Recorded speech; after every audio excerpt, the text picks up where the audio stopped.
السليمانية في إقليم كردستان العراق. عندما تخرج من المدينة على الطريق المؤدي إلى كركوك لا تفوتك رؤية أحد معالم الجذب الأبرز في المنطقة، فصوامع الغلال هذه التي ترتفع 60 متراً كان يفترض أن تشكل جزءاً من سلسلة توريد الحبوب الآتية من المناطق الريفية المحيطة لتخزينها. وقد بدأت أعمال البناء بعد عقد أبرم بين العراق والاتحاد السوفيتي عام 1978. ولكن عملية البناء لم تكتمل، فبسبب الخلاف الإقليمي غادر المهندسون السوفيتيون الموقع من دون العودة إليه، لا سيما وأن لم يعد يبقى سوى 5% من الأعمال لاستكمال البناء. ومنذ ذلك الحين توسعت ضواحي السليمانية وباتت تحيط بالموقع. تريد شركة التطوير المحلية هيوا رؤوف هدم صوامع الغلال لبناء مكاتب تجارية وعقارات سكنية وفندق ومركز تسوق في الموقع.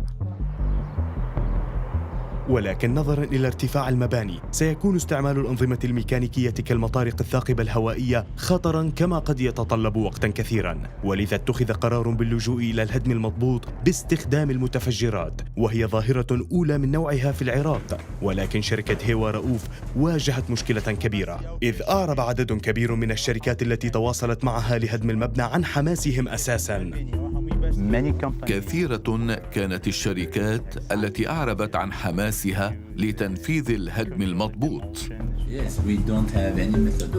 آري أحمد هو مدير مشروع هدم صوامع الغلال، تواصل مع عدة شركات في العالم وأرسل لهم المخططات والعينات الداخلية، وتفاجأ كيف أن حماسهم بدأ يزول. في البداية طبعاً أعربت شركات كثيرة في العالم عن حماسها لتنفيذ العمل، لكن معظمها رأى أن المشروع هذا أشبه بعمل خاسر فرفضته.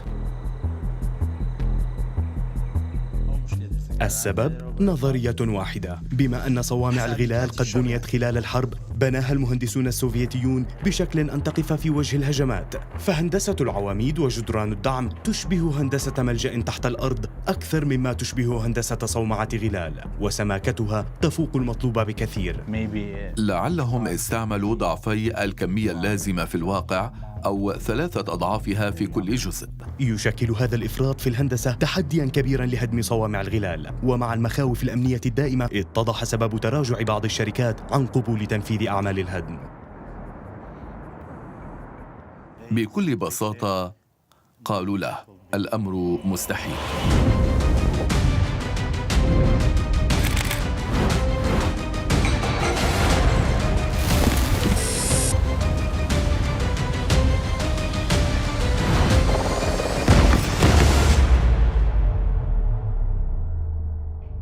في النهاية أكدت 3 شركات أنها تستطيع هدم صوامع الغلال باستخدام المتفجرات، وبعد مراجعات موسعة للعروض فازت شركة EGE نايترو. وعندما وصل فريق العمل بقيادة محمد جولر إلى الموقع أكد مدى ضخامة المهمة التي تنتظرهم.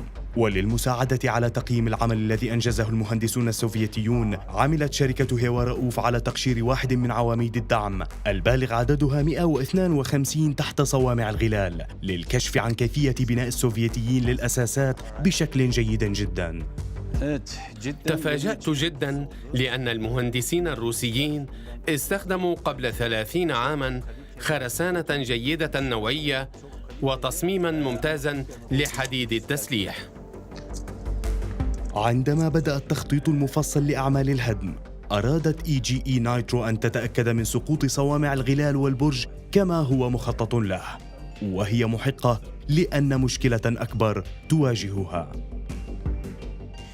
يمتد خط من المصانع في الجانب الخلفي تمتد على أحد جوانب صوامع الغلال، وضمن محيط السقوط عدة مصانع، وفي حال سقطت صوامع الغلال في الجانب الخاطئ يمكن أن يتسبب الحطام بأضرار كبيرة، وهذا أمر أراد الفريق تفاديه مهما كلف الأمر.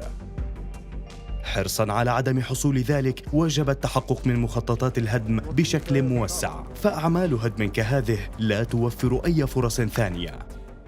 كانت EGE نايترو قد اقترحت التفجير الداخلي، حيث يتم تفجير مكونات محددة من صوامع الغلال والبرج المجاور في أوقات مختارة لكي تقع المباني في اتجاه محدد. وكان الهدف الأول إسقاط برج مصعد الحبوب أولاً بعيداً عن صوامع الغلال، على أن تقع هذه الأخيرة جانباً بعيداً عن المصانع المجاورة. تواصلت شركة هيوا رؤوف مع شركة أبلايد ساينس انترناشونال في الولايات المتحدة لإنشاء محاكاة لعملية الهدم المقترحة. في كل مشروع هدم تراود المقاول الذي سينفذ أعمال الهدم أفكار متعددة عن كيفية إسقاط المبنى، ونحن في شركة ASI نحول هذه الأفكار من مجرد أفكار إلى محاكاة فعلية على الكمبيوتر. بدأت تظهر لنا بعض المعلومات. هذا جيد. أجل. يمكنك أن تحفظها في ملف خاص. باستخدام برنامج مصمم أصلاً لتقييم خطر سقوط المباني، بدأ الدكتور حاتم تاجل والدكتور أحمد خليل بإدخال بيانات المخططات الأصلية والعينات الداخلية من الموقع لبناء صورة عن كيفية إتمام الهدم. في المباني القديمة غالباً ما يصيب التلف الخرسانة والحديد على مر السنين. تم جمع المعلومات المستخلصة من المجموعة الأولى من العينات الداخلية مع تقديرات عن عدد ألواح حديد التسليح في كل عمود لإنشاء المحاكاة الأولى.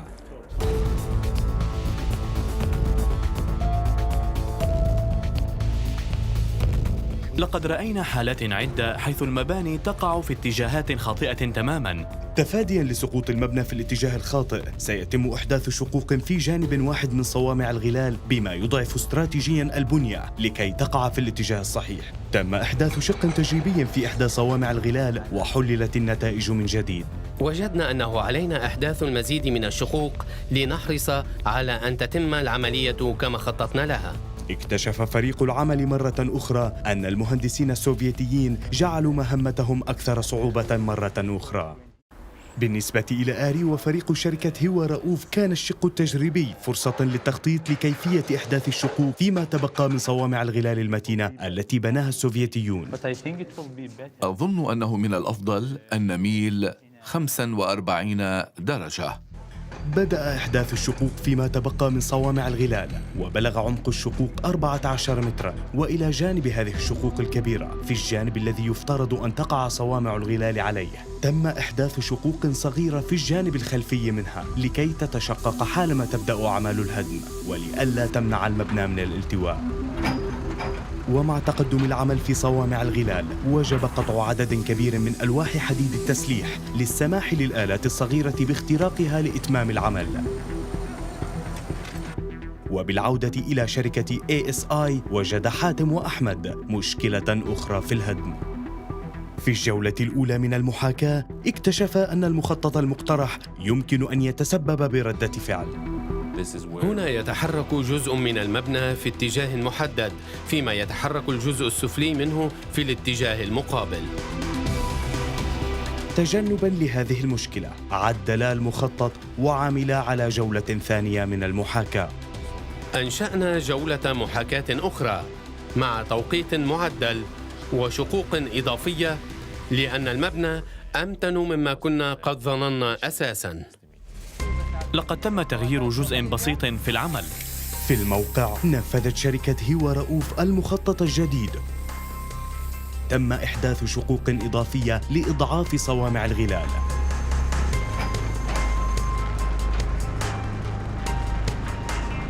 ثقبت العواميد العليا والسفلية التي تدعم صوامع الغلال والبرج لإدخال المتفجرات. السلامة موضوع مهم جدا في أعمال الهدم، ولذلك تؤخذ المحاكاة في عين الاعتبار كيفية تفادي الضرر الذي قد يلحق بالمباني المحيطة والخطر على الناس. لأخذ الحيطة أضيفت طبقتان من السجاد وطبقتان من شبكة حديد تسليح إلى البرج وصوامع الغلال. السجاد هو للغبار، وهاتان الطبقتان من حديد التسليح تمنعان تطاير قطع الصخور الكبيرة. ظهر أمام فريق ASI عامل آخر وجب أخذه في عين الاعتبار في محاكاة الهدم. بالنسبة إلى صوامع الغلال في السليمانية، نظرنا أيضاً إلى تحد آخر، وهو ارتفاع الحطام بعد الانهيار.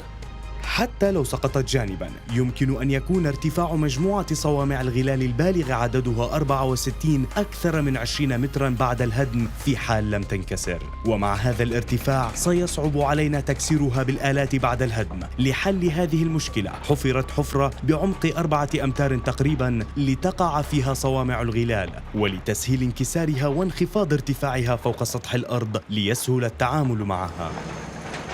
دمرت المباني المجاورة لإفساح المجال للحفرة ولجدار الصد. في حال سارت الأمور كما هو مخطط لها تسقط الطبقة العليا من صوامع الغلال على رأس تلة ارتفاعها 10 أمتار بالقرب من الحفرة. كان كل شيء جاهزاً لفريق الهدم ليبدأ بوضع المتفجرات، لكن الطبيعة فاجأت الجميع. الهزة الأرضية التي حدثت في كردستان تعتبر قوية جدا، وهناك عدد كبير من القتلى والجرحى.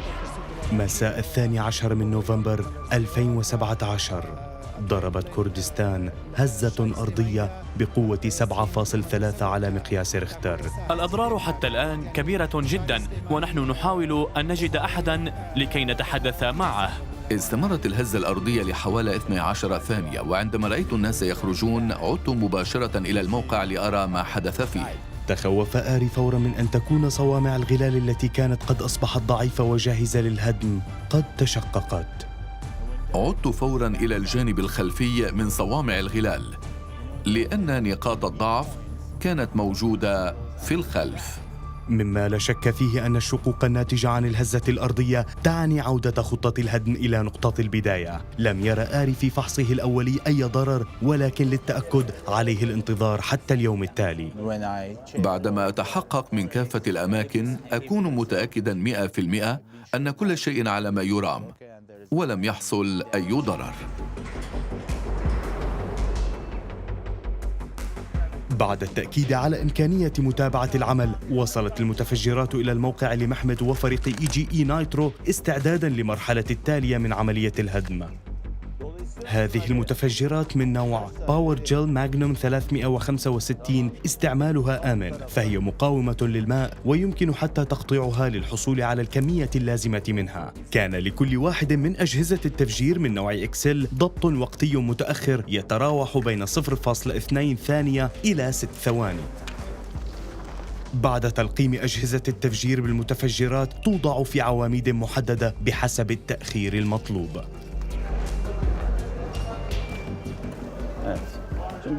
كما نرى هنا، هذه حفرة يجب حشوها، وسوف نحشوها لاحقاً، ولكن بعد أن تشتد تصبح جاهزة للانفجار. سيتم استخدام أكثر من 1000 كيلوغرام من المتفجرات لتدمير خرسانة عواميد الدعم للبرج والطابق السفلي من صوامع الغلال والجدران الفاصلة بينها. بعد سد الفجوات يتم توصيل الكابلات الصفراء التي تتصل بأجهزة التفجير بالكابل الأزرق. يجب توصيل أكثر من 4500 جهاز تفجير بسلك جهاز التفجير، وبسبب الطقس البارد يصعب شبكها ببعضها البعض، وعند إنشاء كل توصيلة يجب التحقق منها مرة أولى وثانية مقارنة بالمخطط.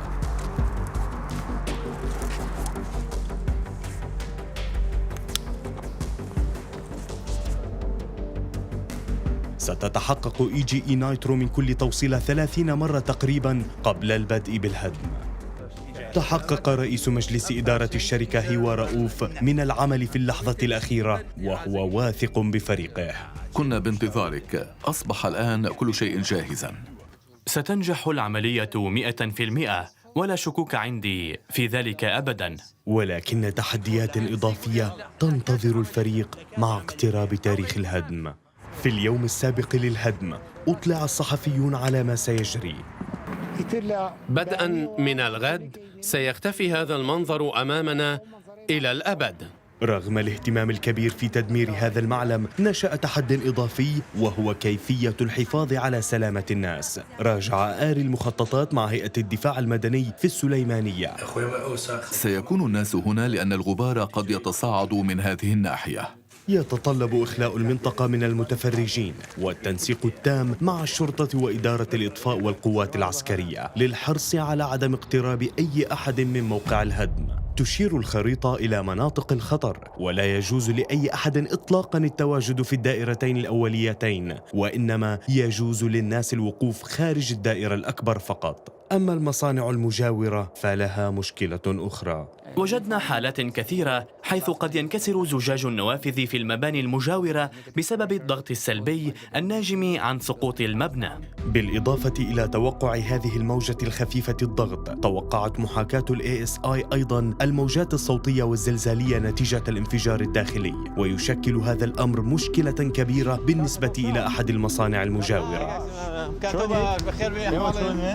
يبعد مصنع النوافذ الزجاجية هذا 100 متر عن صوامع الغلال، وبسبب النوافذ المخزنة والجاهزة للتوصيل وقيمتها آلاف الدولارات، تخوف المدير قليلاً عندما سمع بخبر الهدم. هل سيؤثر عليك هذا؟ لا، ليس كثيراً بل قليلاً. أكد له آري أن مصنعه سيبقى في أمان، في حين أن فريق محمد في الموقع بدأ يضع المتفجرات في عواميد الدعم في الجانب الخارجي من البرج. على عكس صوامع الغلال، سيسقط البرج في اتجاه مخالف على تراب طري ليبقى في المنطقة المحصورة. المهمة الأخيرة هي إخراج آخر 1500 متر من أسلاك أجهزة التفجير من صوامع الغلال والبرج، فقبل آخر ساعة من بدء الهدم يتم توصيلها بالكابلات الكهربائية التي سيتم تمديدها إلى منطقة التحكم.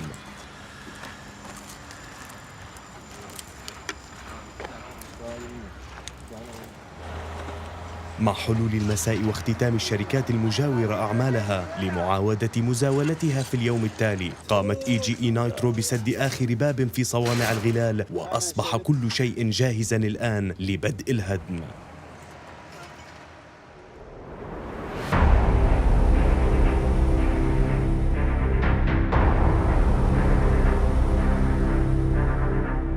يوم الهدم بدأ الناس يتجمعون لمشاهدة ما سيحدث، وهذه ظاهرة أولى من نوعها في العراق، على اعتبار أنها منطقة معتادة على الهدم من دون تخطيط مسبق. بدأ محمد وفريقه بإتمام التوصيلات الأخيرة بين سلك جهاز التفجير ومنطقة التحكم، والوصلة الأخيرة هي كابل التفجير الأصفر هذا. كل واحد من هذه الوصلات يلعب دوره في نظام التتابع، يحتوي كل منها على كمية صغيرة من المتفجرات التي ستؤدي إلى تفجير الكابل التالي بالتتابع. وللاحتياط تم تمديد كابلين مع خيار ثالث، هذا الكابل الكهربائي في الجوار. سبب استخدام كابلين هو احتساب تعطل أحدهما. في هذه الحالة يبدأ الكابل الثاني بالعمل فوراً، أما الكابل الثالث فهو النظام الكهربائي. لدينا 3 خيارات، إن تعطل الأول يعمل الثاني، وإن تعطل الثاني يعمل الثالث. لديه تعليمات أخيرة للبرج. أجل، سوف تقع، إن شاء الله سوف تقع وتسقط هنا. يجب على الفريق أيضاً إعداد المستشعرات التي يجب أن تسجل بيانات الأمواج الصوتية والصادمة، ولديهم أفكار أخيرة عن المكان الذي يجب وضعها فيه. بما أن مراكز المتفجرات هنا، ستكون الطاقة هنا مساوية للطاقة هناك. لا، كيف هذا؟ لديك هذا أصلاً. أجل، ولكن بعد الانهيار. اتخذ القرار بشأن مكان وضعها، وأفراد الأمن حول الموقع يواجهون صعوبة لإبعاد المتفرجين، ومع تزايد عدد الناس بدأ الحماس يزداد.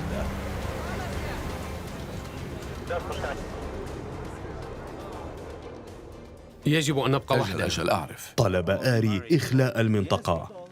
جيد، سوف نبدأ بعد 5 دقائق. أنت ستكون في الصدارة أمام الفريق الأول. تجري الفحوصات الأخيرة وأخلي الموقع. بدأنا بالتخطيط للعملية منذ سنة، وسوف تظهر نتيجته بعد 10 دقائق. أحد أسباب قيامنا بذلك هو أنه يعتبر كتحد لعمل لم يسبق القيام به في هذه المنطقة. مع اقتراب الموعد المرتقب تمت التوصيلة الأخيرة بوحدة التحكم في جهاز التفجير.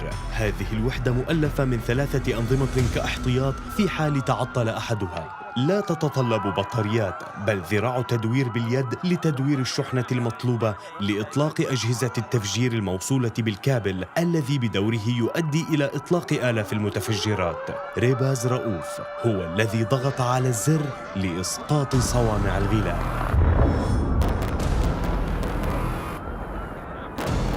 مرت لحظات من القلق قبل سلسلة المتفجرات التالية.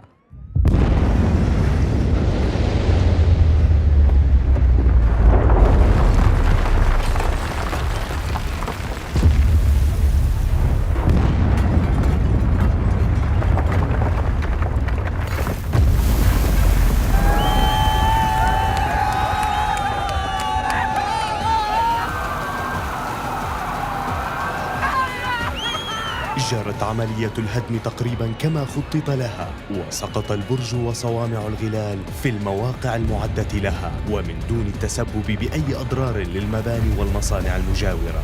وهكذا تكللت أشهر من التخطيط الذي عمل عليه الفريق بكامله بالنجاح. وتفاجأ الفريق بأن الموجات الزلزالية والصوتية كانت أقل مما توقعوه، باستثناء شيء واحد فقط. ترك المهندسون السوفيتيون مفاجأة أخيرة، إذ تبين بعد الهدم وجود وصلات صغيرة بين صوامع الغلال وألواح الخرسانة التي ارتكزت عليها، وبالتالي لم تكن الشقوق الخلفية ضرورية لأن صوامع الغلال سقطت عن ركائزها جيدا. لم يكن ذلك مذكورا في مسودة الخرائط القديمة التي تعود للشركة الروسية والتي كانت في حوزتنا. انتشر الغبار وغلف الفريق، ولكن الجميع مستعد وجاهز. تدخلت الوحدات الجوية لسكب الماء وإزالة الغبار لمنعه من الانتشار، وانضمت إليها وحدات برية من الدفاع المدني في السليمانية.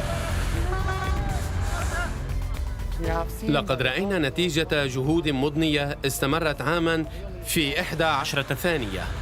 أصبح البدء بتنظيف المنطقة لتطوير وسط المدينة الجديد ممكناً الآن، ولكن لا شيء سيذهب هدراً، فالحديد سيعاد تدويره والخرسانة المسلحة سيتم سحقها لتستخدم في المباني الجديدة.